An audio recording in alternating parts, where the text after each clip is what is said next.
സ്വർഗീയ ശില്പിയെ നേരിൽ കാണും.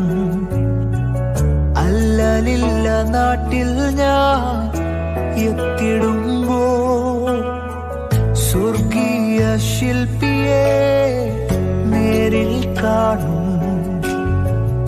അല്ലലില്ല നാട്ടിൽ ഞാൻ എത്തിടുമ്പോ വിണ്മയമാകും ശരീരം